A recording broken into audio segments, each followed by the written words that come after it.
سوات میں تباہ شدہ اسکولوں کے ملبے پر بیٹھ کر علم حاصل کرنے والے زیادہ تر بچوں کا تعلق درمیانی طبقے سے ہے۔ ان میں 10ویں جماعت کا طالب علم مہران علی بھی شامل ہے۔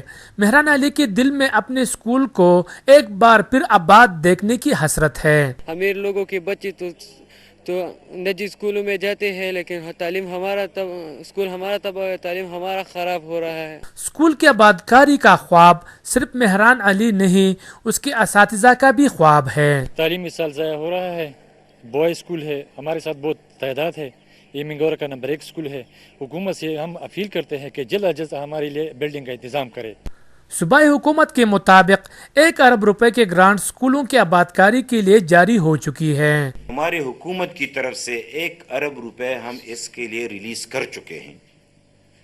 میں یہی بار بار اس لیے کہہ رہا ہوں کہ کوئی بھی کام کرنے سے پہلے وقت تو لگے گا۔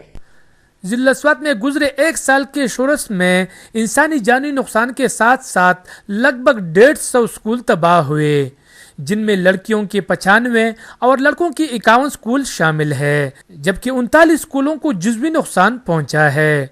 اسکول کی آبادکاری کا خواب صرف مہران علی کا نہیں، اس کے اساتذہ کا بھی خواب ہے۔ شیرین زادہ، ایکسپریس نیوز، منگورہ، سوات۔